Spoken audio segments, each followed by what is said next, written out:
disposição e os tipos de bloco que a gente tem, né?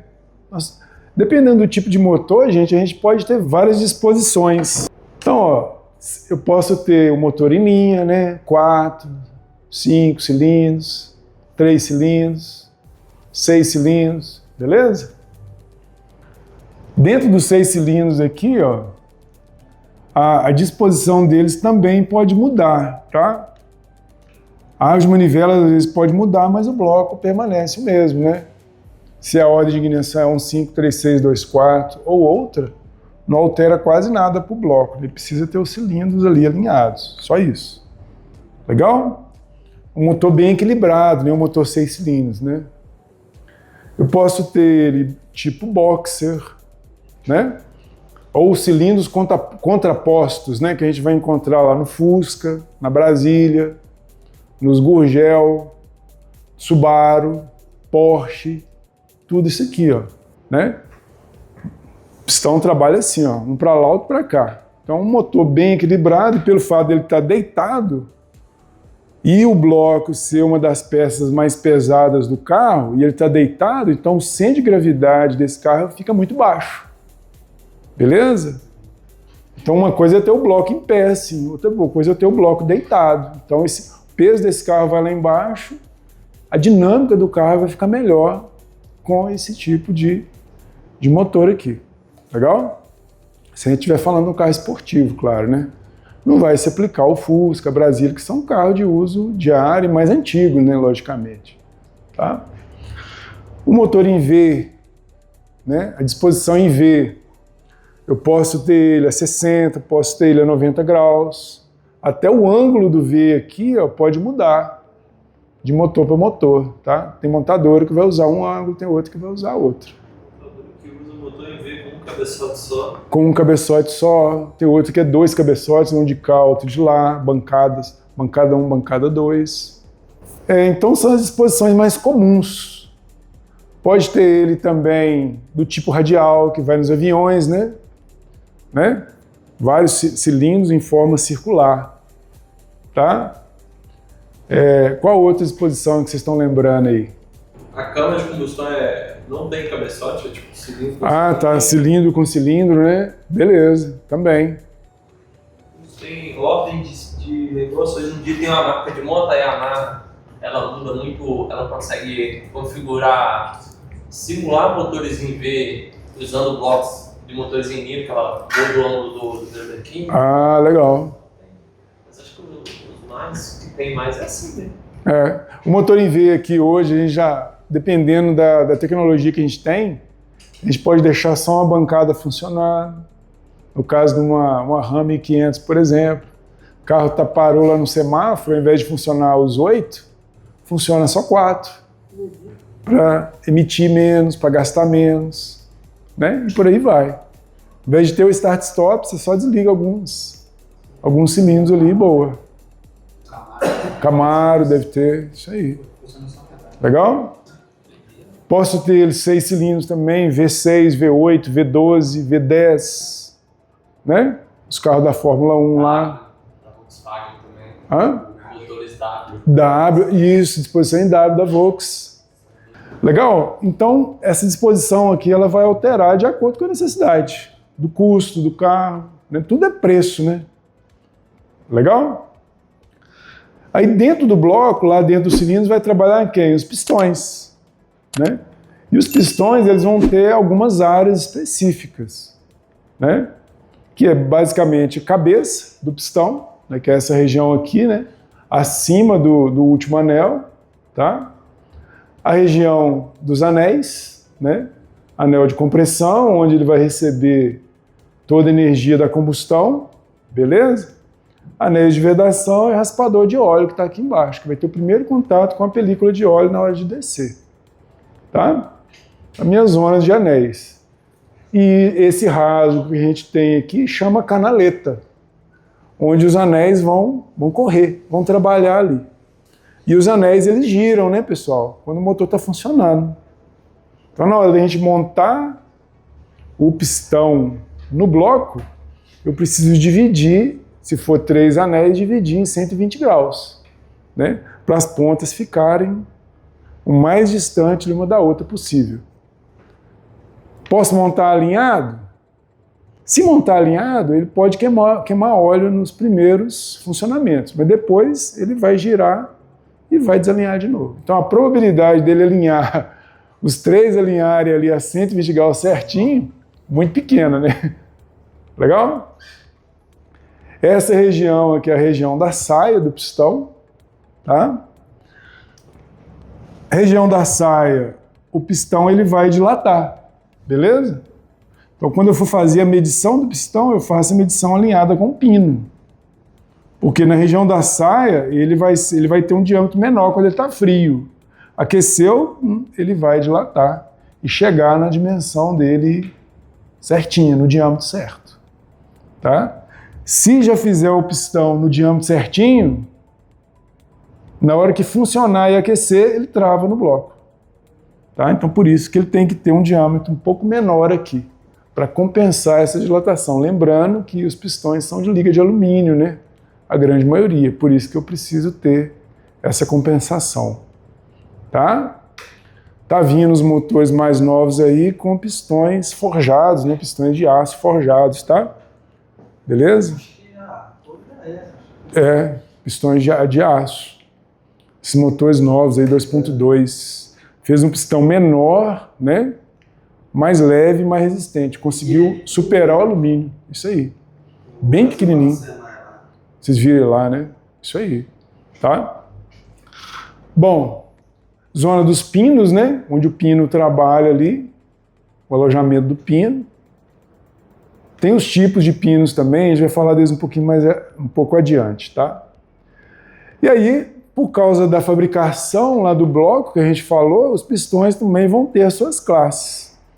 Se o bloco, o diâmetro, o cilindro lá, passou lá a tolerância de usinagem e virou classe B, logicamente eu vou também colocar um pistão classe B, né, para acompanhar aquela dimensão.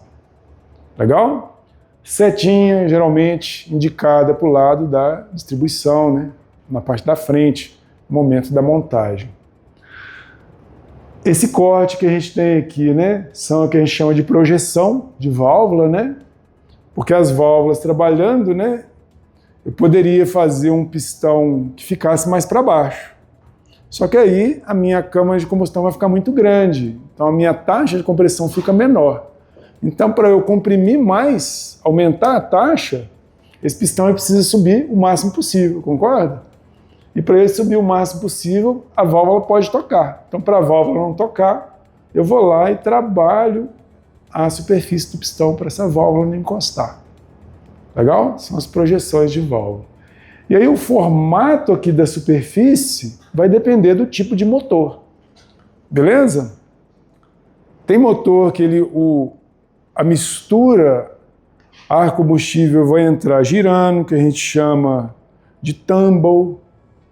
Tem motor que ela vai entrar deitada, que a gente chama de swivel. Beleza? Então o formato da câmara vai depender do que se precisa ali do motor. Lá nos diesel, né, praticamente a câmara de combustão vai estar no próprio pistão. O cabeçote é planinho e a câmara vai estar desenhada aqui, ó, tá? Usinada aqui, fundida aqui dentro do próprio pistão. Vai depender do que se precisa. Legal? Os anéis. Aí os anéis já são um material mais duro, né? Um aço carbono com alto teor de carbono, ele precisa ser resistente.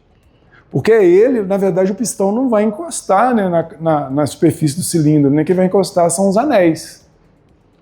Então o anel, ele precisa ser muito duro, né? Um aço com alto teor de carbono, resistente, para ele não desgastar. Beleza? E para ele não desgastar por atrito ali com a camisa lá no bloco. Legal?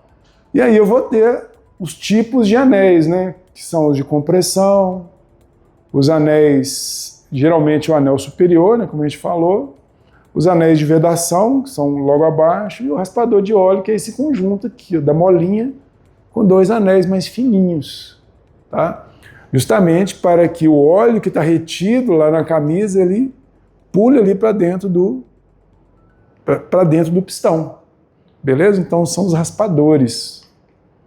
Legal? Se eu não tivesse os raspadores, esse óleo ele passaria, né? Ele ficaria na camisa, ia queimar no momento da minha combustão. Então a importância aí dos raspadores de óleo. Legal? Importante nos anéis verificar a posição de montagem, né? Geralmente tem a marca top, né, lá nos anéis no momento que você for montar. Estou ensinando o padre a rezar a missa aqui, né? Você já sabe isso aí tudo, né? Outra coisa importante também, desmontar, usar a ferramenta de desmontagem dos anéis, né? Aquele alicate, né? Que você abre os anéis direitinho para não quebrar, né? Na mão ali a probabilidade de dar ruim é muito grande, né? Tanto para... Isso aí, na mão é complicado. Desmontar até que vai, na hora de montar também precisa usar a cinta, né? Para apertar os anéis para eles entrarem ali dentro do bloco. Bacana? Só tem nego bravo aqui, né? Bom, os pinos das bielas, né? Nós podemos ter ele de 3 tipos. Ele flutuante, que é quando o pino ele é livre na biela, ele gira dentro da biela e no pistão. Beleza? Aí, nesse caso, eu vou precisar ter uma trava, né? Uma trava de um lado e outra do outro. Legal? Totalmente flutuante. Eu posso ter ele semi-flutuante, que pode ser preso na biela. Bacana? Por exemplo, eu aqueço a biela, coloco o pino ali e a biela prende ele. Beleza? Então ele é preso só na biela. É preso só no pistão? Dificilmente, tá? Beleza? Geralmente o semiflutuante ele é preso só na biela. E o fixo geralmente é o preso só na biela, né? Tá bom? Tá? Eu preciso ter um pino ali que ele é geralmente por interferência, né? Igual a gente falou, né? Aqueça a biela e ele não vou ter nenhum movimento ali do pino, tá? Quanto à utilização de material, por que os motores antigos você pegava muita peça interna feita em bronze e hoje em dia a maioria é feita para ser latão? Não sei se é o material que é feito, os casquilhos, os embuchamentos de pino, por aí vai. É mais custo de produção ou é porque o bronze não é um material bom, assim? Tá, você fala o bronze, você fala nas buchas de biela? Bucha de biela, às vezes tá. Os casquilhos antigamente também tinham um acabamento em bronze, você pegava bronze, marronzinha, e hoje em dia tudo tem lá a coloração próxima de latão. Mais claro, né? Exatamente. Isso é questão mais de custo ou tem algum motivo? Cara, os processos de usinagem, eles evoluíram muito. E os materiais também, né? Então tem biela que você pega ela aí, ó, que o pino já vai direto nela, né? Já vai direto nela, você já tem uma superfície bem usinada ali para ele trabalhar ali com a película de óleo, né? Agora, quanto menos peça eu tiver, melhor, né? Então a indústria está evoluindo para ter cada vez menos bucha, menos embuchamento, né? E os materiais de casquilho também, né? Material um pouco mais resistente hoje em dia, mais resistente ao desgaste. O bronze, né? Ele desgasta muito rápido, né? Dilata muito. O material macio, na verdade, assim, o casquilho é ele que vai sacrificar, né? Pelo motor, né? Não é isso? Para isso que existe o casquilho e a bucha. Se tiver que danificar, que danifique o casquilho, não a manivela nem a biela, nem, né? Não é isso? Só que está evoluindo muito. Então, assim, tem lugar que nem tem bucha mais. Cabeçote, por exemplo, comando de válvula, já vai direto no alumínio. Não está tendo bucha mais, o T270, vai direto.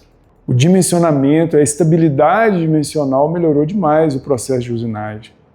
Legal? Por isso que tem menos bucha e menos bronze hoje, para ficar mais barato, para as folgas ficarem mais controladas, né? Show? Também isso aqui vocês já viram, né? O pino ele não é centralizado, ele é um pouquinho deslocado, alguns centésimos ali.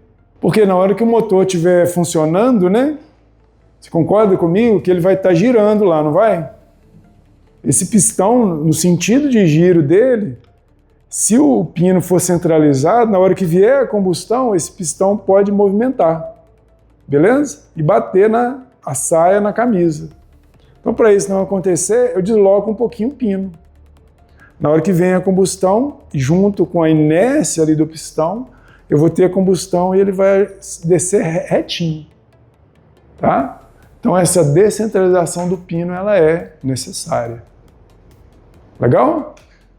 Por isso que eu tenho posição de montagem do pino na biela, a biela voltada à sua referência com relação à distribuição e também o pistão, respeitando lá o sentido de montagem, justamente para manter essa certinha aí, essa descentralização, para o motor não bater.